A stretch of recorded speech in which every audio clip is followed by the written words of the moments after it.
नमस्कार। आज के इस 5 मिनट वीडियो में हम कैस्टर का आउटलुक देखेंगे। पिछले कुछ दिनों में कैस्टर के प्राइसेस में थोड़ी बहुत रिकवरी आती हुई दिखाई दी। पिछले 1 हफ्ते में प्राइसेस में एटलीस्ट हम बोल सकते हैं कि कोई बड़ी गिरावट नहीं थी। अगर आप देखेंगे पिछले 1 साल में लगभग 12% की गिरावट, पिछले 6 महीने में 13% की गिरावट, 3 महीने में भी लगभग हमने 11-12% की गिरावट देखी है और पिछले 1 महीने में भी हमने गिरावट देखी है। बट पिछले 1 हफ्ते से मार्केट कहीं न कहीं 6200 का एक सपोर्ट लेके उठने की पूरी-पूरी कोशिश कर रहा है। तो हम देखते हैं फंडामेंटल ऐसे क्या पॉइंट है जो कैस्टर को सपोर्ट करने की कोशिश कर रहे हैं।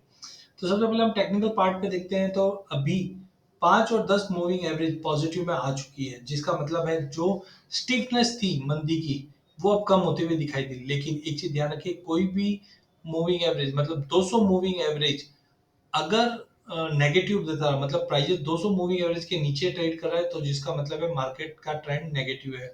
तो आप देख ये 200 मूविंग एवरेज करीबन 7000 के करीब है, तो अनलेस अनटिल 7000 का लेवल ब्रीच नहीं होता है, ट्रेंड मंदा ही रहना है। तो टेम्पररी जंप है जो हम ज्यादा करके देखते हैं कि 50 मूविंग एवरेज के करीब भाव जाता है या लेट से 40 20 मूविंग एवरेज के ऊपर जाने की कोशिश करता है, बट सस्टेनेबल। तो थोड़ा बहुत बाउंस टेक्निकली दिखा रहा है। आरएसआई 28 पे आ गई जो ओवरसोल्ड जोन में है। तो कभी भी जब आरएसआई 30 के नीचे रहती है तो हम बोलते हैं प्राइजेस में ओवरसोल्ड जोन में, जिसकी वजह से ये तेजी लग रही है और सिग्नल भी आने लग गया है। सीसीआई भी -92 है, ये भी थोड़ा बाउंस करता हुआ दिखाई देगा। साथ में एडीएक्स 42 मतलब हाई वॉलिटिलिटी जोन में है मार्केट अभी भी, तो मोमेंटम अच्छा रहने का उम्मीद है। ओपन इंटरेस्ट में अगर आप देखेंगे तो कंटिन्यू गिरावट आ रही है, जो संकेत देता है मार्केट में शॉर्ट कवरिंग बनी हुई है। तो एक टेम्पररी जंप हम कैस्टर में देखेंगे। लेकिन फंडामेंटल साइड की अगर हम बात करते हैं तो कैस्टर के अंदर जो गिरावट थी उसकी वजह कारण था, एक तो अराइवल प्रेशर बढ़ रहा है, आने वाले दिनों में और बढ़ेगा। वीक क्रशिंग डिमांड है एज ऑफ नाउ, एक्सपोर्ट की डिमांड भी थोड़ी कमजोर है। नो डाउट पिछले 2-3 दिनों में जो सपोर्ट मिला है वो वेदर कंडीशन की वजह से भी मिला है।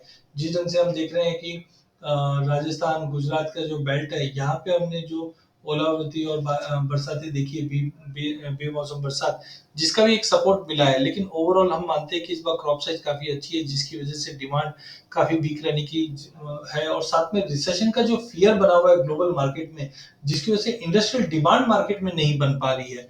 इस बार कैस्टर के आउटपुट की बात करें तो लगभग 15% का जंप आता हुआ दिखाई दे रहा है, जो 19.46 टन के आसपास रहेगा। वहीं अगर सोइंग के एरिया की बात करें, यहाँ पे भी हमने एक इजाफा होते हुए देखा, जिसकी वजह से प्रोडक्शन अच्छा रहा है। कैरी ओवर स्टॉक हमने देखा कि अच्छा खासा रहा है, बिकॉज डिमांड रिसेशन फियर के चलते ज्यादा बना नहीं है, जो कहीं ना कहीं प्राइजेस पे दबाव कंटिन्यू लाता हुआ दिखाई देगा। आने वाले हफ्तों के अंदर अराइवल कंटिन्यू बढ़ता हुआ दिखाई देगा, जो कहीं ना कहीं प्राइजेस पे दबाव रखेगा। ऐसी ने रिसेंट डेटा बताया जहाँ पे कैस्टर ऑयल का जो एक्सपोर्ट है, इसमें हमने 15% का डिक्लाइन आते हुए देखा है, जो कहीं ना कहीं एक बड़ा कारण बनता है मंदी का। क्योंकि अनलेस एंड अनटिल कोई स्टैंडर्ड इंटरनेशनल डिमांड अगर इंप्रूव नहीं होती है तो प्राइसेस में दबाव बन सकता है। इवन अगर हम कैस्टर मेल की अगर बात करें तो यहाँ पे भी हमने एक डिमांड में ड्रॉप आते हुए देखा, एक्सपोर्ट डिमांड में, जो कारण बना है प्राइसेस का। क्योंकि ग्लोबल मार्केट में रिसेशन का एक असर बना हुआ है, वो कहीं ना कहीं डिमांड को एक इम्पैक्ट डालता हुआ दिखाई दे रहा है। चाइना से थोड़ी बहुत बाइंग एक्टिविटी बढ़ सकती है, जिस ढंग से चाइना ने रेट में कोई चेंजेस किया नहीं, इनफैक्ट कट किया, जबकि वेस्टर्न वर्ल्ड इंटरेस्ट रेट बढ़ा रहे हैं। तो ओवरऑल हमें लगता है कैस्टर थोड़ा बहुत टेक्निकल पुलबैक मिल सकता है, बट ओवरऑल ट्रेंड अभी भी मंदा है, बिकॉज प्रोडक्शन को लेकर, डिमांड को लेकर अभी भी कंसर्न्स चिंताएं बनी हुई है। चार्टिकली अगर हम देखें तो ये वीकली चार्ट है। वीकली चार्ट में हमने देखा पहले प्राइजेस कुछ कंसोलिडेशन जोन में था, बट ट्रेंड डाउन था। तो हम देख पा रहे थे कि प्राइजेस 7700 के ऊपर नहीं जा पा रहा, 7000 के नीचे नहीं जा पा रहा, और इसी दायरे में पिछले 3-4 महीनों से मार्केट ट्रेड कर रहा था। बट जैसे ही हमने देखा ये टाइम फिबोनाची में क्रॉसओवर आया, तो ये मंदी का एक संकेत मिलता है, और 50 मूविंग एवरेज के नीचे जाने पे हमने एक बड़ा फॉल आते हुए देखा। तो एज ऑफ नाउ हमें लगता है जब तक प्राइजेस 7000 के नीचे ट्रेड कर रहा है, ट्रेंड तो वीक ही दिखाई दे रहा है। एज ऑफ नाउ हमने प्राइजेस को 61.80 का लेवल ब्रीच होते हुए देखा है, और यहाँ से वापस रिवर्ट करने की कोशिश कर रहा है। तो मे बी पॉसिबल है प्राइजेस 6600 के आसपास का लेवल या 50 मूविंग एवरेज के करीब लेवल जाता हुआ दिखाई देगा, बट उस उछाले पे फिर से बिकवाली बढ़ती हुई दिखाई देगी, जो स्टेप बाय स्टेप 6000 का लेवल तोड़ते हुए 5800-5850 तक का भी ओवरऑल लेवल दिखा सकता है। तो एज ऑफ नाउ जब तक रिसेशन का फियर है, चाइना से कोई मेजर बाइंग नहीं है, कैस्टर के अंदर सेल और रैली की रणनीति बना के चलिए। नो डाउट जो बरसाती हुई है, जिसका एक सपोर्ट टेक्निकली भी दिखा रहा है, तो अगले हफ्ता 15 दिन अगर हम देखें तो प्राइजेस में 100-150 पॉइंट की तेजी दिख सकती है, बट वो सस्टेनेबल नहीं दिखाई दे रही है। तो टाइमिंग एक बाउंस है, 150-200 पॉइंट की तेजी के लिए लिया जा सकता है, बट प्रॉफिट बुक करते हुए चले। ओवरऑल ट्रेंड मंदा है, जिसके चलते हम समझते हैं प्राइजेस 6000 का लेवल आने वाले महीनों में तोड़ता हुआ दिखाई देगा। वहीं अगर सीजनलिटी की बात करें तो हमने देखा हार्वेस्टिंग ऑलरेडी स्टार्ट हो चुकी है।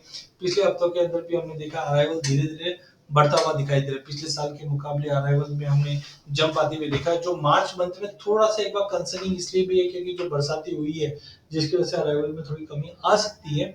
बट ये की पीरियड है, यहाँ पे अराइवल और बढ़ते हुए दिखाई देंगे, जैसे हमने पिछले सालों में भी देखा है। तो टेम्परेरी मार्च के अंदर एक जंप दिखा रहा है, सीजनलिटी भी जंप दिखा रही है, लेकिन जैसे हम अप्रैल मई में आएंगे प्राइस में फिर से गिरावट बढ़ता हुआ दिखाई देगा। तो इन ऑल शॉर्ट टर्म में मतलब हफ्ता 2 हफ्ता 15 दिन हम देखेंगे कैश में जंप आ सकता है, बट ये सस्टेनेबल जंप नहीं रहेगा। तो 150-200 पॉइंट की जंप के लिए लिया जरूर जा सकता है, बट सस्टेनेबल नहीं है। इस चीज का आपको बिल्कुल ध्यान रखना है। लॉन्ग टर्म व्यू अगर हम पकड़ के चले तो एज ऑफ नाउ जब तक प्राइस 6900 या 7000 के नीचे ट्रेड कर रहा है, 6000 का लेवल जल्द तोड़ता हुआ दिखाई देगा। सीजनलिटी को अगर हम प्लॉट करते हैं तो यहाँ पे आप देख सकते हैं 5 साल का एवरेज भी दिखा रहा है कि मार्च अप्रैल मई में एक बार प्राइसेस में जंप आता है, बट इस बार क्रॉप साइज को अच्छी होने की वजह से हमें लगता है कि प्राइसेस के अंदर एक गिरावट वापस देखने मिल सकती है। ओवरऑल अगर हम कंसोलिडेट करें टेक्निकल और फंडामेंटल में, तो कैस्टर के भाव आज 6400 के ऊपर क्लोज दिए हैं, जो टेक्निकली मार्केट एक पॉजिटिव ट्रेंड में दिखा रहा है। 6600 तक का जंप आने के लिए तैयार है, लेकिन एक बार 6600-6650 के करीब आता है तो वहां से बिकवाली फिर से बढ़ती हुई दिखाई देगी प्रोडक्शन को लेकर और डिमांड कंसर्न को लेते हुए, जो प्राइस 6000 से लेकर 5800 तक का भी लेवल अगले 2 से 6 महीने के अंदर के पीरियड में दिखा देगा। तो टेम्परेरी जंप के लिए कैश को लिया जा सकता है। अधिक जानकारी के लिए आप हमारा यूट्यूब चैनल सब्सक्राइब कीजिए। इस चैनल में हम आप तक इक्विटी कमोडिटी करेंसी के अपडेट लाते रहेंगे। वीडियो पसंद आने पर इसे लाइक और शेयर जरूर कीजिए। धन्यवाद।